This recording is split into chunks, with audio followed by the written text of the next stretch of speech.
আসসালামু আলাইকুম। লিঙ্কডইনের user name কীভাবে চেঞ্জ করবেন এটা আমি দেখিয়ে দিব, যেটা মোবাইলের মাধ্যমে অথবা আপনার ল্যাপটপের মাধ্যমে, উভয়ের মাধ্যমে চেঞ্জ করতে পারবেন। আমি আপনাদের দেখাচ্ছি। প্রথমত আপনি আপনার লিঙ্কডইন অ্যাকাউন্টে চলে যাবেন।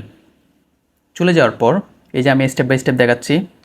এই প্রসেসের মাধ্যমে আপনি ল্যাপটপ থেকে, মোবাইল থেকে অথবা মোবাইলের অ্যাপস থেকে করতে পারবেন। আমি লিঙ্কডইন অ্যাপসে চলে যাচ্ছি। চলে যাওয়ার পর এই যে প্রোফাইল সেকশন উপরে কর্নারে দেখেন হেড পজিশন, ওই প্রোফাইলে ক্লিক করবেন। আমি রেড সাইন দিয়ে দেখিয়ে দিচ্ছি। প্রোফাইলে ক্লিক করার পর আপনি যাবেন মেইন প্রোফাইলে। মেইন প্রোফাইলে যাওয়ার পর এই যে ফ্যান টুল আছে, দেখেন আমার নামের পাশে একটু উপরে করে একটা ফ্যান টুল রেড মার্ক করছি। এই ফ্যান টুলে ক্লিক করবেন। ক্লিক করার পর স্ক্রল ডাউন করে নিচে নেমে যাবেন। নিচে নামার পর এডিট কন্ট্যাক্ট ইনফো, এখানে ক্লিক করবেন। এই যে দেখতে পাচ্ছেন এখানে উপরে আমরা দেখতে পাচ্ছি profile URL.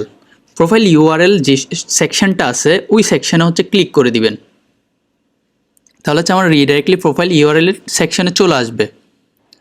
Edit your custom URL এর যে প্যান টুলটা অপশন দেখতে পাচ্ছেন, এখানে ক্লিক করবেন।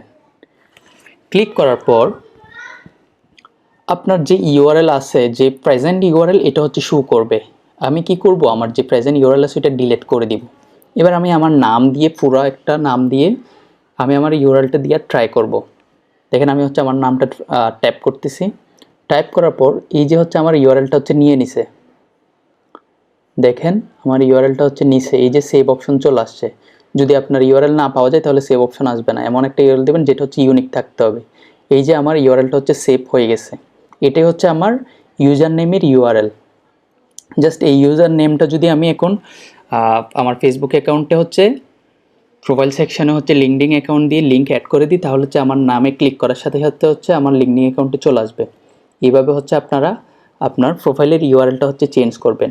লিঙ্কডইন অ্যাকাউন্ট কীভাবে ফেসবুক প্রোফাইলের মধ্যে অ্যাড করবেন লিঙ্ক করে এবং ক্লিকেবল হবে, সেই ভিডিওটা আমি ডেসক্রিপশন বক্সে দিয়ে দিব, ওখান থেকে দেখে নিতে পারবেন। আর যারা আমার নতুন ইউটিউব চ্যানেল ভিডিও দেখতেছেন তারা অবশ্যই সাবস্ক্রাইব করে দিবেন এবং আমার পাশে থাকার চেষ্টা করবেন।